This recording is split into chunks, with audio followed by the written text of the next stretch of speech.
Advancements in technology have become the norm, and that's never going to stop. Something or the other is going to just keep coming up. And with that comes the fear then. What sort of who's going to lose job and where the automated systems are going to take over. But when it comes to healthcare, for those aspiring professionals, I would ask you guys to strongly put your heart and soul into understanding what are these distinguishing competencies. We're all focusing on IQ. Now it's not the IQ game, it's the EQ game. Yes, because in the end of the day, you do not want your diagnostic results from a computer or AI, but rather you would prefer them helping behind the scenes. And, this is where there's a sort of interlinked web. There's not only management and healthcare, but in a way, there's also computer scientists that are involved and integrated.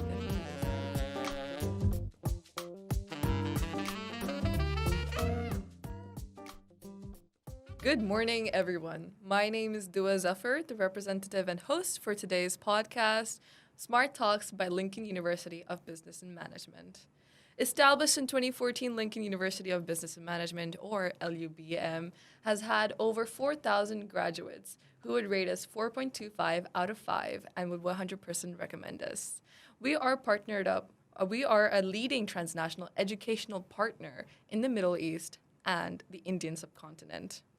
Partnered with institutions such as UWS and York Business Schools, we offer diverse programs from diplomas to MBAs, and we are dedicated to equipping learners for success in this diverse landscape of ours. Today's episode is for tips for career growth in healthcare. In an era where the healthcare landscape is constantly shifting and diverging, effective management is the key core of this field. It is the compass guiding healthcare organizations towards success. I'm excited to explore how healthcare managers, administrators, and leaders are tackling these concerns, optimizing operations, and driving initiatives that enhance the well-being of both patients and providers. From bustling hospital corridors to the digital realm of telemedicine, computational biomedicine, and much, much more, healthcare management plays a pivotal role at the center of it all, orchestrating seamless, patient-centered experiences. Throughout this episode, we'll be hearing from an expert joining us today for trailblazing innovative strategies, reimagining patient engagement, and navigating the complex intersection of healthcare, technology, and human empathy. On that note, we had the perfect speaker for this podcast. Today's special guest is Dr. Rizwana Hussaindeen, founder and director of Prismatic Visionary Solutions and the president of the American Academy of Optometry's Indian chapter. She is a well-decorated individual with many journal publications at the Optometry and Vision Science, Journal of Optometry, and the Indian Journal of Ophthalmology. Dr. Hussaindeen has also published her book, Keeping It Single and Simple, Binocular Vision Testing and Treatment Made Easy. Thank you so much, Dr. Rizwana, for joining us today at LUBM Smart Talks podcast. Let's finally begin with our first question. So, Dr. Rizwana, I want to begin by asking you, about your career.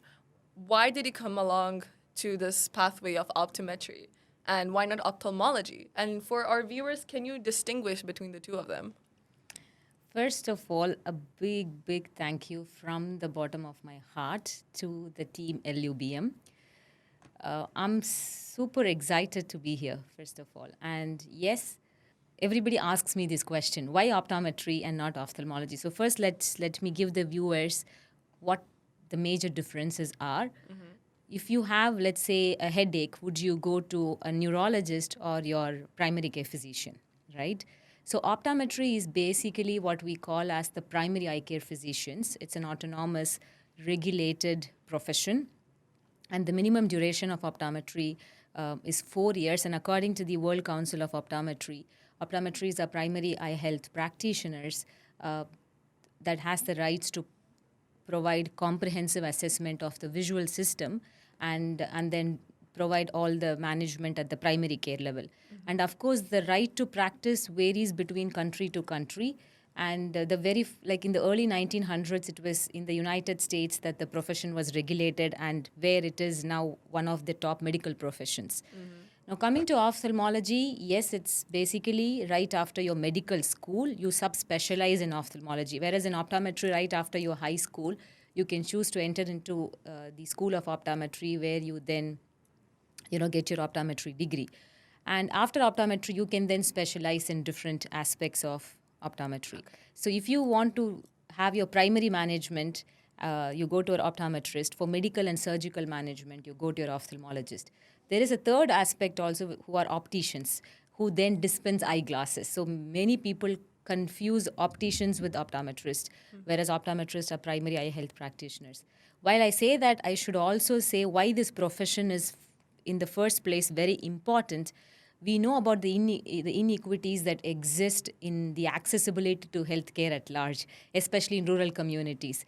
Like when we look at the global landscape, the recent World Report on Vision, for example, the statistics say that almost 2.2 billion people in the world have visual impairment. Out of the 2.2 billion people, almost about a billion have visual impairment just due to the need for a single pair of spectacles. Now, you don't need to go and queue up in your ophthalmologist office to get this management. You can go to your optometrist and get that tackled. And so, this is where the role of optometrists come into the picture. But again, while we look at the statistics, for about 100,000, every 100,000 population, even in the developed countries, we have about 4 to 5 ophthalmologists and only 1 to 2 optometrists. So still the equities exist. So to improve the accessibility and affordability to eye care at large, and to reduce this burden of preventable visual impairment within quotes, I think the role of an optometrist is super important. And the reason how I bumped into is not knowing all of these statistics. As a curious 17-year-old, I was all interested into getting into medical school because that was my passion. I would want to call this, I don't know, synchronicity or serendipity or luck. While I was struggling to get into the medical school, both because of the cost for admission, while my cutoff scores were also sort of hanging in there, and my teacher then guided into this profession of optometry, which then took me to where I am right now. So. Wow, so it's a mix of luck and hard work, and also your passion for providing healthcare. So that is great. So I want to follow up because in this generation there is this widespread of AI and IT, and I want to ask you specifically because you're an active researcher yourself on like large data sets in the eye healthcare community. So, can you please expand on the career growth opportunities for, students who are pursuing optometry or just healthcare management in general and this automated healthcare industry? Of course, with the moment, advancements in technology have become the norm, and that's never going to stop. Something or the other is going to just keep coming up. And with that comes the fear then. What sort of who's going to lose job and where the automated systems are going to take over. But when it comes to healthcare, I think we should currently look at everything with this perspective of pre-pandemic and post-pandemic, because the perspectives with respect to a lot of things changed because of the pandemic. And most of these predictions and whatever the data that we had earlier, now we sort of have to relook at all of these. That's where we are at the moment. And this is again where automated systems, artificial intelligence and machine learning and all of these come to our help and rescue. Now, getting into my own experience with these advanced systems, for that matter, if we really see the Internet of Things, for that matter, like for example, the Harvard School used something called the Smart Pill to track the adherence to medications, right? And then there is this machine learning and artificial intelligence systems like that predicts the outcome of a particular disease. I recently met a functional medicine expert who surprised me with his knowledge on this stuff.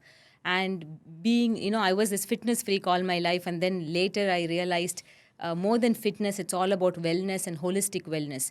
And when we look at the functional medicine industry at the moment, where this doctor that I met was advocating for DNA testing, for that matter. So when you give your DNA sample, we would be able to look at the mutations or any defects in any parts of your DNA that would then predict or tells us, oh, you are at risk for diabetes, you are at risk for Alzheimer's, you are at risk for cognitive impairment, based on all of the billions of data set that's been accumulated based on these mutations and the variants of DNA. And now what you do, like, for example, this functional medicine doctor did the DNA testing for his newborn, so that now he knows how the life trajectory is all about, like what is the risk that this child the baby has received from the mother and the father. And now you know how the lifestyle should be curated, what food should he eat, how his fitness regimen should be. This is where the role of epigenetics comes into picture, where the role of all of these artificial intelligence and machine learning can be beautifully sort of integrated into, like, this is where technology and healthcare sort of gets married to each other. So now think about this. When we look at these large data sets and we are able to predict something and bring about changes in our lifestyle and reduce the burden of all of these significant health issues as well as comorbidities, that is then pulling our lifestyle down, the economic cost for the government and the healthcare systems are going to come down, so we can be more productive and more efficient. And it then improves not just the quality of life of each of us as individual, but also as a community as a whole. So with respect to eye care specifically, there is always this game of nature nurture, free will versus fate, where yes, I have the risk. Yeah, my father has transferred it to me, my grandfather has transferred it to me. So do I not now have the control over my own life? That's where the way I then live my lifestyle, how I then get to use, like, the environment around to control the outcome of this disease. I can now live without diabetes. Earlier, we always used to say, no, if your mother and, like, if both parents have a particular disease, you are more likely to get it. In eye care, this is the story with short-sightedness or myopia. The predictions say by 2050, 50% of the world's population will need spectacles, will need eyeglasses due to short-sightedness, especially with the increased dependence on gadgets and devices, all of us sort of being glued on to a very indoor lifestyles. Again, the pandemic taught us, right, that way, and the lifestyles have changed and we're not going to go back.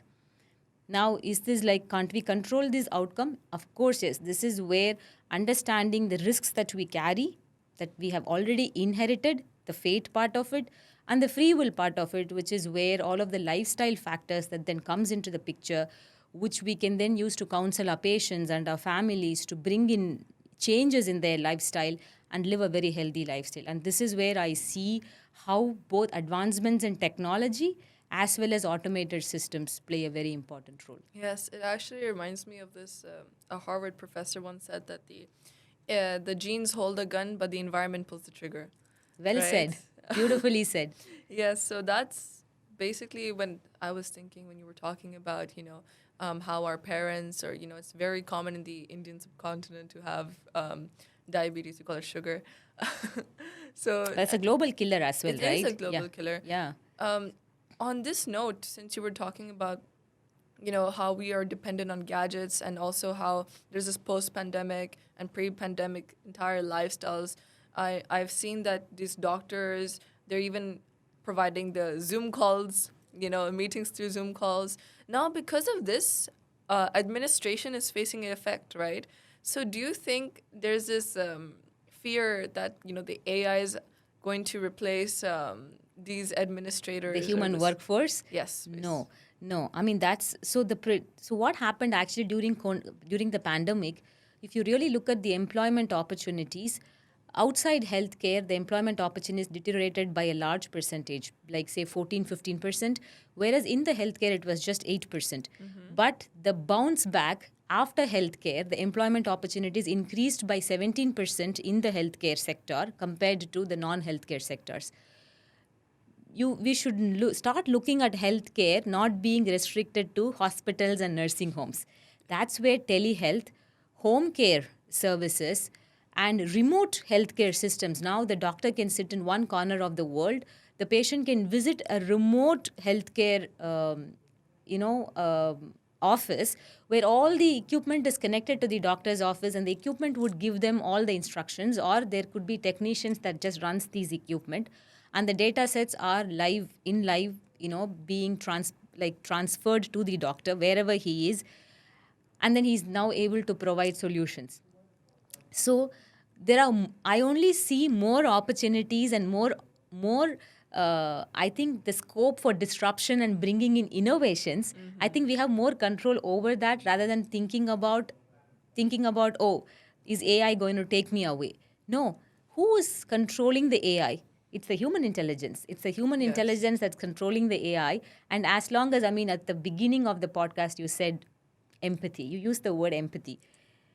The AI is not going to give you that, Yes. right? I mean, I might do my healthcare assessments through technology. I might sit in front of the screen, get my testing done, all of it. But at the end, I want to hear from my doctor about what the prognosis is, and I want to be motivated by my healthcare professional, right? That is where human connect comes into the picture, and I don't see that being replaced at any given point of time. So, though AI, yes, will be the power of AI, we will leverage it, but nonetheless, it's the power of the human connect and compassion that will actually, remain the core, especially when it comes to healthcare. So rather than fearing that it's decreasing the opportunities, doing the reverse, it's increasing our opportunity, and it's also helping us. I've done this research, and I believe at NYU School of Grossman, they're helping in diagnosis faster through the help of AI. So the rapid diagnosis is happening. That's so rather than a curse, you would say it's a bliss. It's a blessing for sure.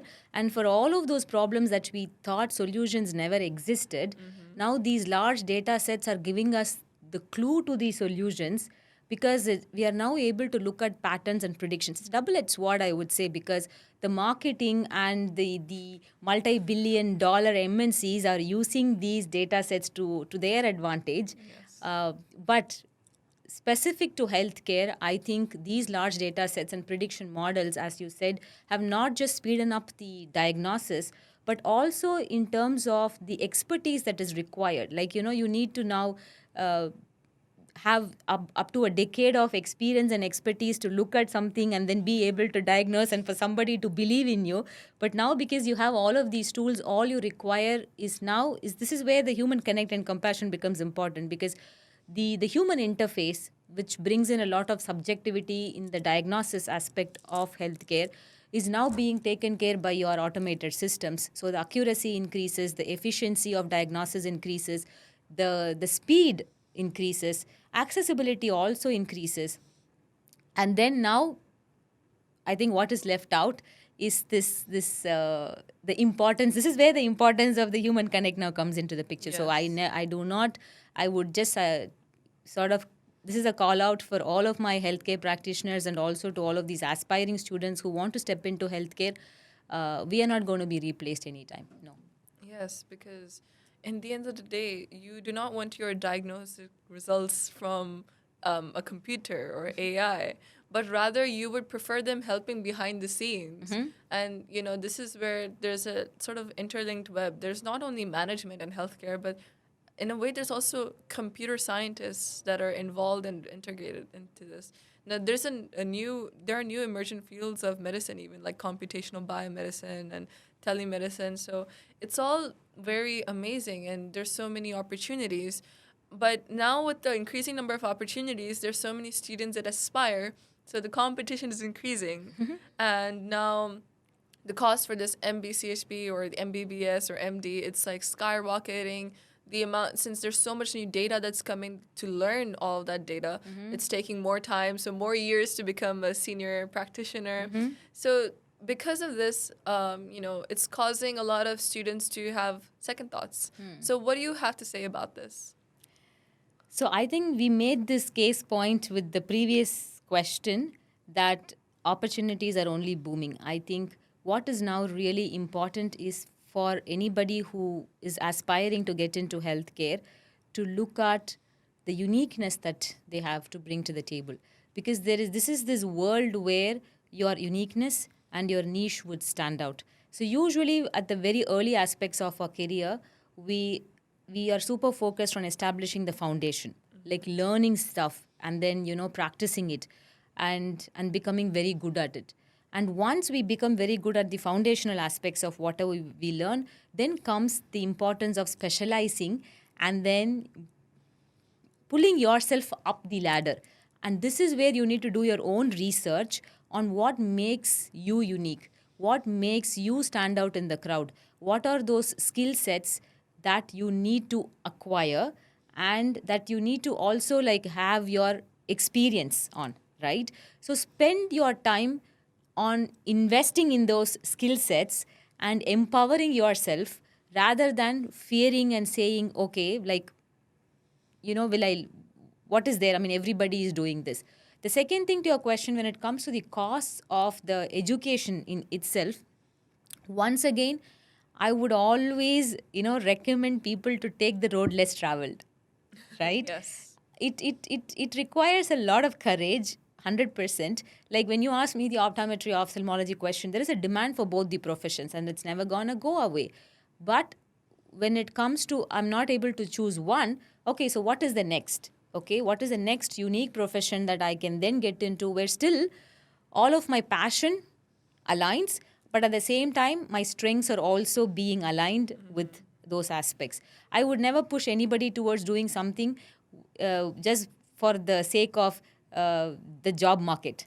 Okay, Yes. right? Because many people are like, which is the high paying position? And then so now let me look at those aspects and get into maybe a career like that. No, keep that aside. What are your strengths? What are you really passionate about? And then with this new lens, just take a look at all of the available career opportunities. And yes, there are more than, I mean, scholarships are available more than ever before.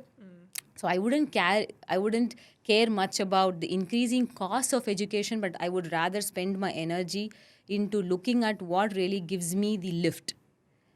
And then whatever that I'm going to spend my energy on, I think um, I think that's going to now make me stand out in the market. And that is how I think you should work. Now, having said that, I think I want to talk about this learning curve here a bit, which really helped me when it comes to creating my own niche in this career. Okay, which is a concept introduced by Rogers, but I learned it from the disruption coach Whitney Johnson. So this is called the S curve, like just an S.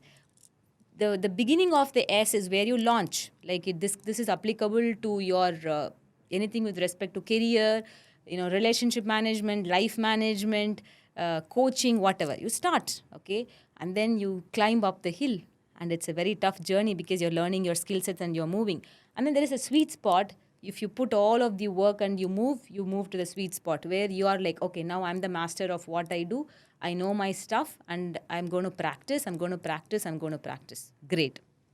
So you are in the sweet spot. And then after you move up, then there comes this place of you no longer feel challenged, right? You've learned your skill, but you no longer feel challenged.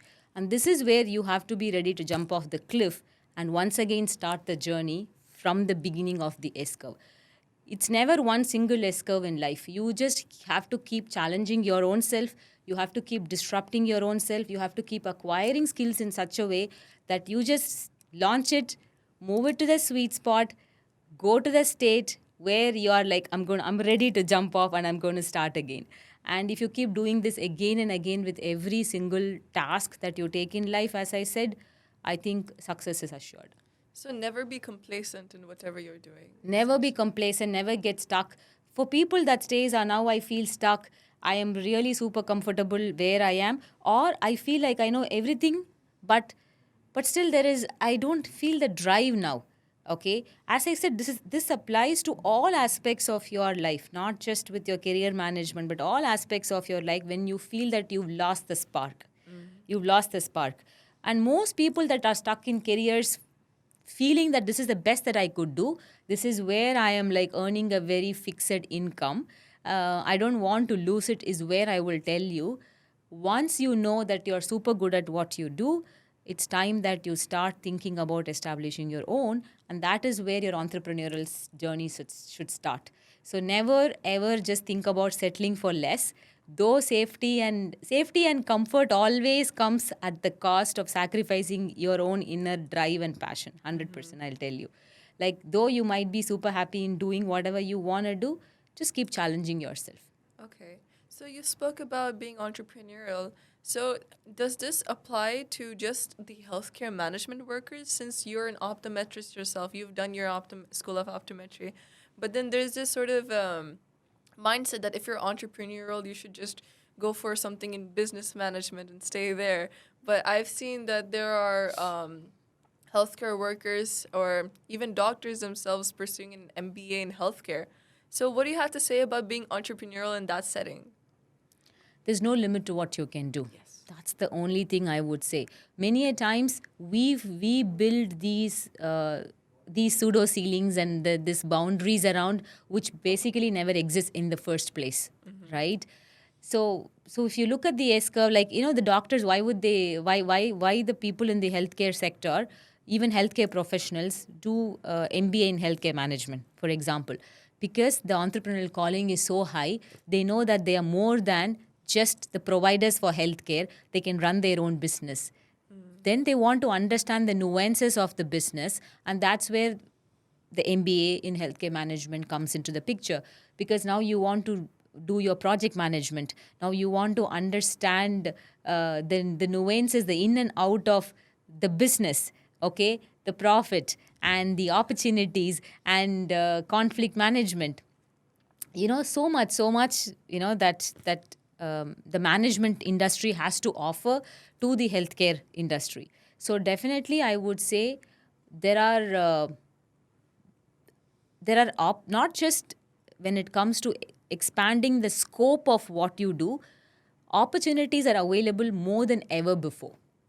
More than ever before, because new streams are coming in, and it used to be so complex and complicated earlier to even advance your skill set, like to pursue a master's for that matter. Earlier it was really difficult. Like, you can't do it while you are already doing your job, okay, or while you're already on to your 9 to 5 or 10 to 6. It was never possible earlier to then do your graduation and your post graduation.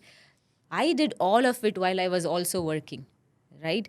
So that is where, again, technology, sitting at the comfort of your home, access to all of these courses from just the click of one button, you know. So the whole world of education is just right at your screen, on Yes. your screen, and so limits are only here. I think for anybody that wants to create a niche for their own self and to become the masters of your own destiny, especially entrepreneurial life, I think that is something everybody has to have a flavor of. And anybody that's entered into that territory and have given their best would never then want to go back to work within fixed boxes and definitions. Because then that just makes the healthcare professionals sort of their own form of corporate employees in the end of the day, right? 100%. So that's a unique perspective to look at because we are told that only the people who are going towards project management or business management are separate entirely, but that is not the case. So thank you for highlighting that. And on that note, I can see that you, from your portfolio, you have been a mentor to aspiring healthcare professionals. So, what do you believe sets these applicants? What makes them stand out in the hiring process? I wish that somebody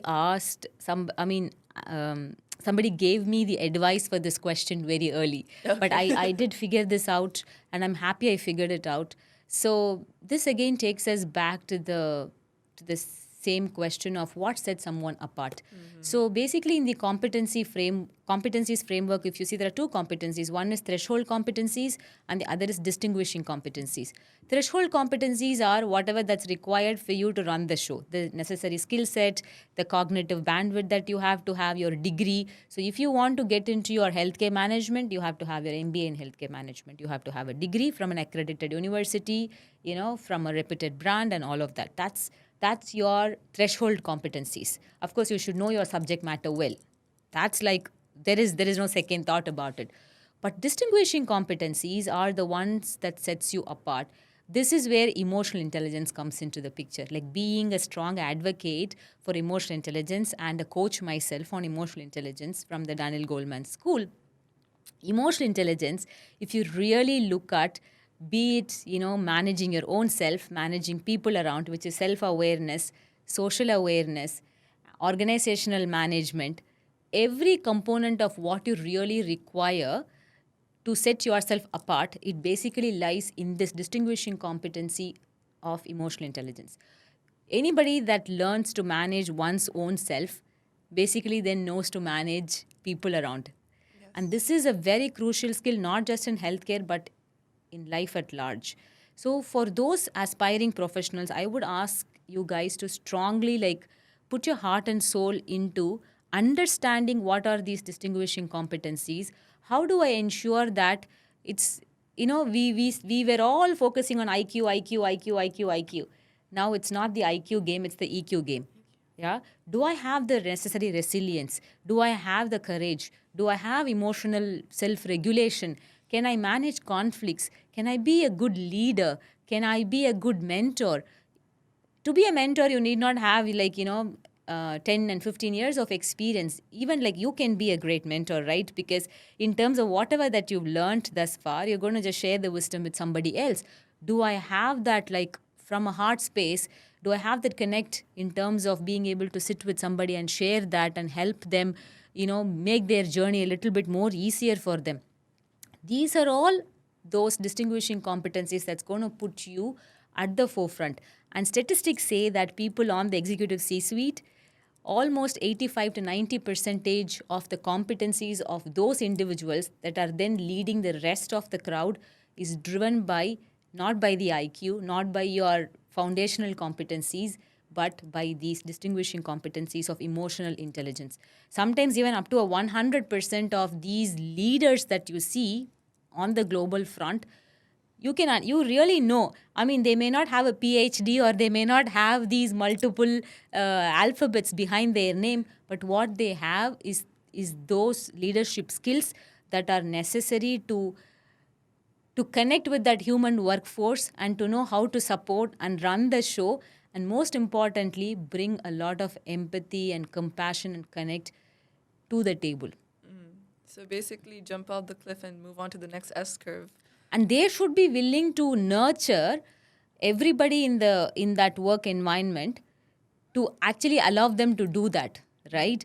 Because if you really look at because both of us are women sitting here across the table and talking, we know what it is to hold a leadership as a woman in the workforce.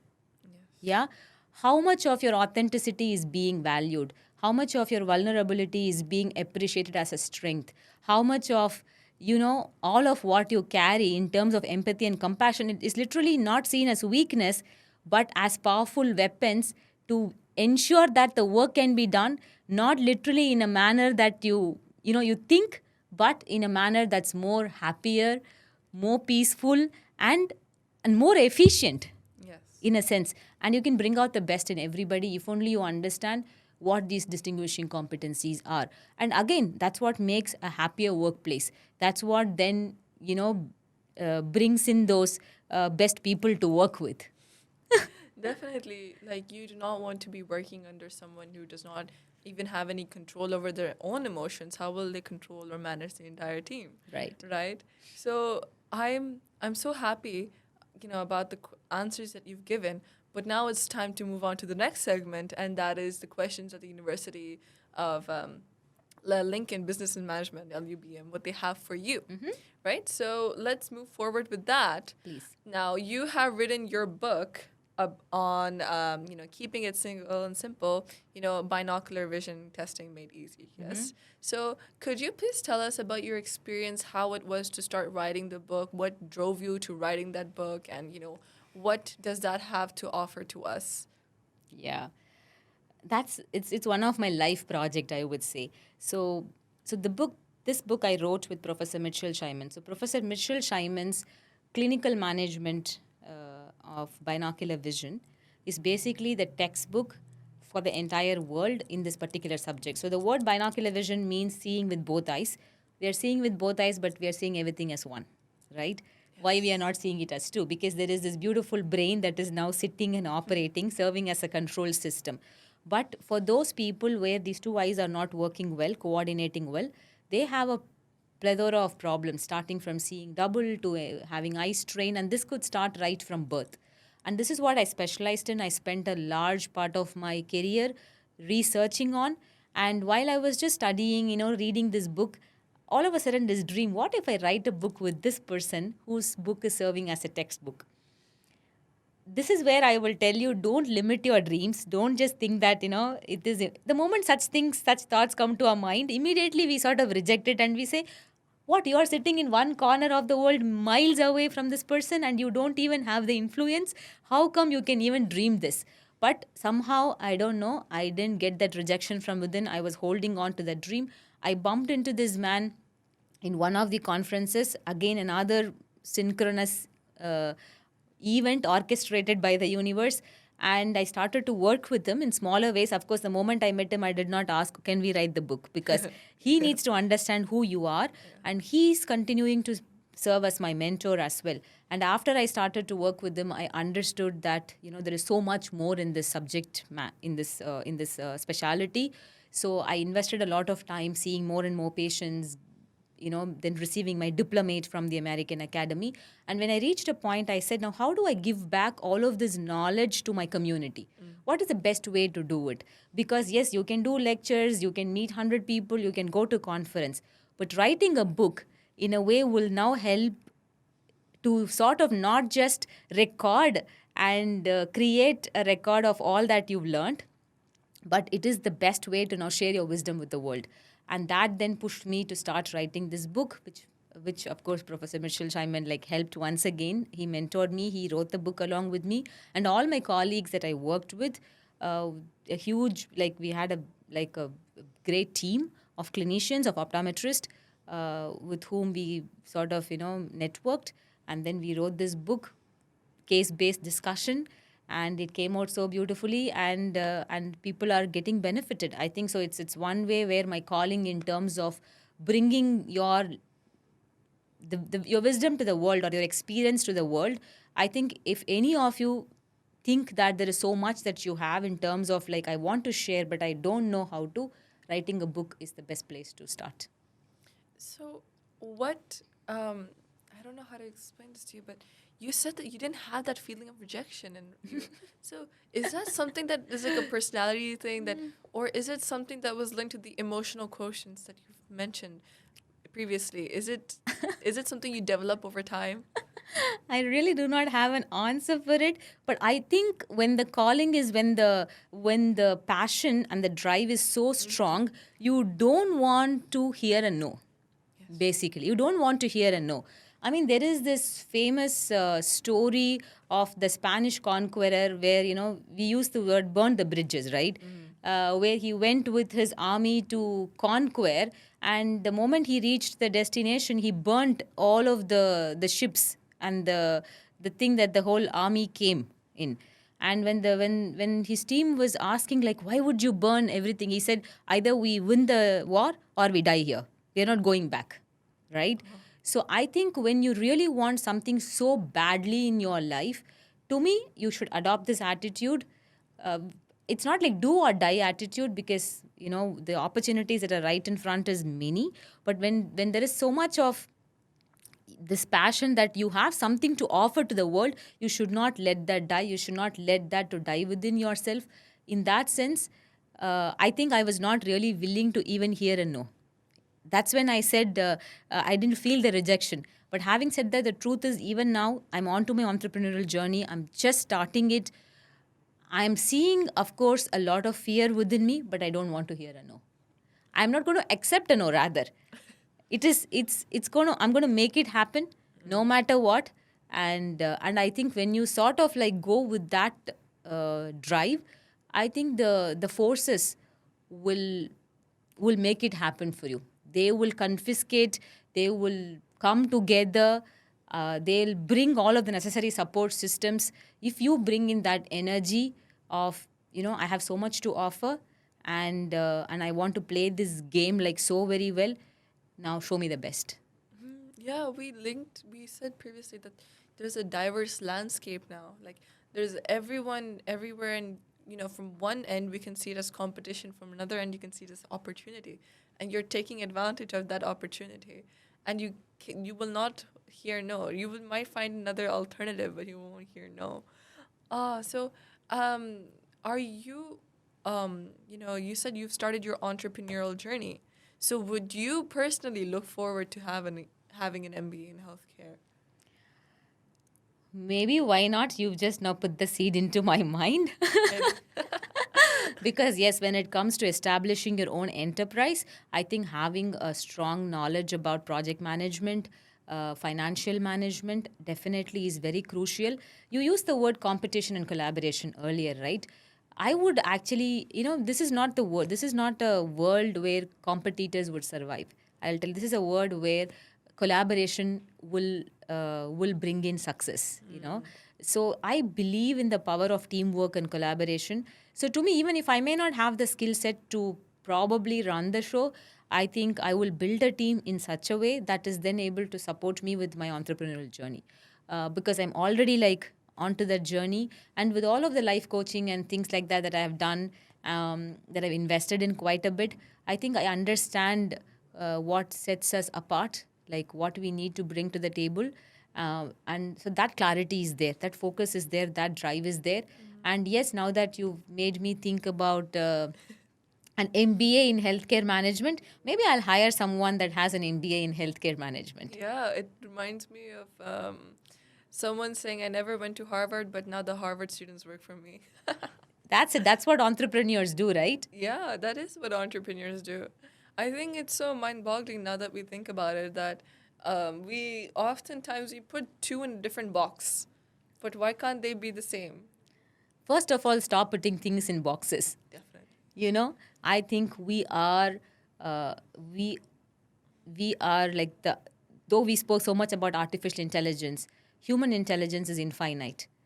The possibilities and the potentials and what you can do with your own self, Yes. that is infinite.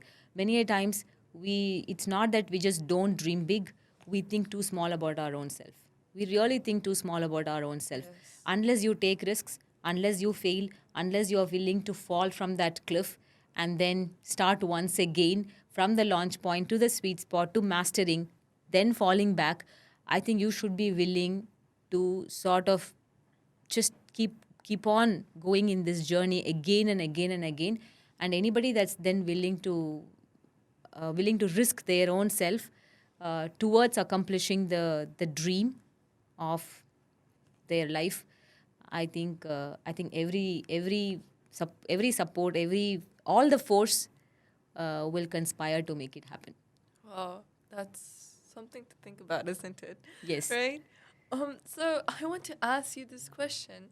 If you were to talk to yourself 15 years ago, because you said you did not know you wanted to do medical school, your grades were hanging, your scores, but then now you're so successful. You're a guest speaker in a podcast show for university. That's, you've come so far. You have book publication, journal publications.